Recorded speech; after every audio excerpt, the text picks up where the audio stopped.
ملک ہندوستان کو آزاد کرانے میں جو ہندوستان کے لوگوں نے اپنا لہو دیا تھا، اپنا خون دیا تھا، اس ہندوستان کو آزاد کرانے والے تمام، ہندوستان کے لیے اپنی جان کو بازی لگانے والے، خون کو نچھاور کرنے والے، اپنی گردنوں کو دینے والے، اور ایک جذبے کے ساتھ ظالم کی آنکھوں میں آنکھیں ڈال کر بات کرنے کا جو جذبہ ہندوستانیوں کے اندر اس وقت پیدا ہوا تھا، اور یہ کہا تھا انگریزوں تمہیں جانا تو پڑے گا، انگریزوں تمہیں جانا تو پڑے گا، کسی حال میں ہم ہندوستان میں تمہیں رہنے نہیں دیں گے۔ اور یہ ہندوستان کے تمام ہندوستانیوں کی ایکتا، ان کی محبت اور بھائی چارگی کا نتیجہ تھا، چاہے وہ مسجدیں ہوں، چاہے وہ مندر ہوں، چاہے چرچ ہوں، چاہے گردوارے ہوں، تمام مذاہب کے لوگوں نے اپنے اپنے علاقے میں محنتیں کی اور لوگوں کو یکجا کیا، لوگوں کو اکٹھا کیا، لوگوں کو ایک آواز کے ساتھ آواز ملانے کے لیے شوق دلایا، اور بس مقصد ایک ہی تھا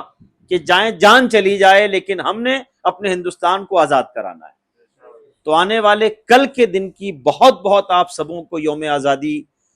کا جو مبارک دن آنے والا ہے، یعنی 15 اگست، بہت بہت مبارک ہو، اور یہ ہم سب کے لیے بڑے فخر کی بات ہے۔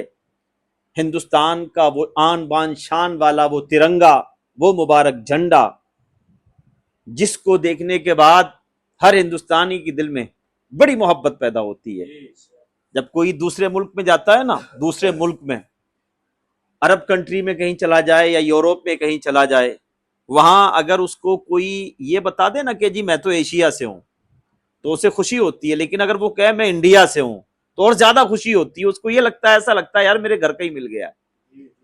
تو ایک ہندوستان کے ناطے، ملک ایک ملک کے ہونے کی وجہ سے جو ایک محبت پیدا ہوتی ہے ہمارے اندر، وہ کمال کی ہوتی ہے، وہ کمال کی ہوتی ہے، اس سے کوئی رشتہ نہیں ہے۔ لیکن جب اس نے باہری ملک میں یہ کہہ دیا کہ یار ہم ہندوستان کے ہیں، ہم انڈیا کے ہیں، تو ہمارے دل میں کیا خیال آتا ہے، یار جس ملک کا میں ہوں اسی ملک کا یہ ہے، جس دیش کا میں ہوں اسی دیش کا یہ ہے۔ تو ایک قدرتی محبت پیدا ہوتی ہے، صرف اس لیے کہ یہ ہمارے ملک کا ہے، ہمارے دیش کا ہے، ہماری کنٹری کا ہے، اس وجہ سے محبت پیدا ہوتی ہے۔ تو اس عظیم اور پیارے ملک کے لیے ہماری یہاں کی کھیتیاں ہوں، یہاں کی ہریالیاں ہوں، یہاں کے لہلہاتے وہ چمن ہوں، وہ گلستاں ہوں، وہ باغات ہوں، وہ لوگوں کا جھرمٹ ہو، وہ لوگوں میں آزادی کا جنون ہو، وہ کمال کا تھا، اور اسی جنون نے ہندوستان کو آزاد کرایا۔ ماؤں نے، اس وقت کی ماؤں نے پرواہ نہیں کی کہ آج ہمارا بیٹا جوان ہے، ہمارے کام کا ہے، تجھے رکنا ہے، نہیں بیٹا جاؤ، چلے جاؤ، اپنے ہندوستان کے لیے بازی لگا دو، جان کو نچھاور کر دو، پر ہندوستان کو آزاد کرانا ہے۔ تو یہ یوم آزادی، ہمیں آزادی یوں ہی نہیں مل گئی ہے کہ صاحب آزادی کا ترنگا لہرا دیا ہو، ایسا نہیں ہے۔ آزادی قربانیوں سے ملی ہے، آزادی ہندوستان کو آزادی قربانیوں سے ملی ہے۔ انگریزوں نے بڑا آزمائش میں ڈالا، بہت ٹارچر کیا ہوگا، ظاہر بات ہے،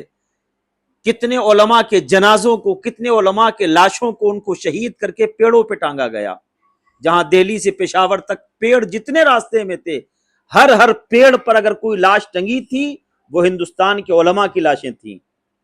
کہ تم سزا کے طور پر۔ کتنے علماء تھے جنہوں نے کالے پانی کی سزائیں جھیلی، علامہ عنایت احمد،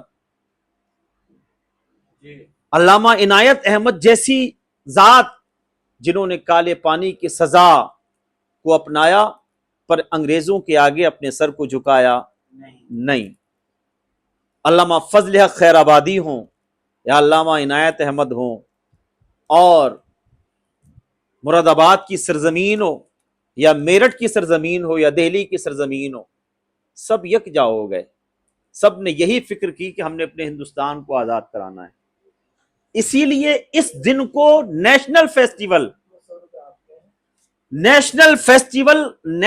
فیسٹیول کے طور پر اس دن کا، یعنی یہ سب کا ہے، آزادی کا دن سب کے لیے، تو اب ہمیں اپنے بچوں کو بھی یہ بتانا ہے کہ بیٹا ہندوستان آزاد کیسے ہوا تھا۔ اور الحمدللہ ہمارے بچے جب ملک ہندوستان کی آزادی کو پڑھیں گے، جانیں گے، تو انہیں پتہ چلے گا اس ہندوستان کو آزاد کرانے کے لیے کتنی مائیں ہیں جنہوں نے اپنے بیٹے دیے تھے، کتنی بہنیں تھیں جنہوں نے اپنے بھائیوں کو دیا تھا، کتنی بیویاں تھیں جنہوں نے اپنے شوہروں کے دیا تھا،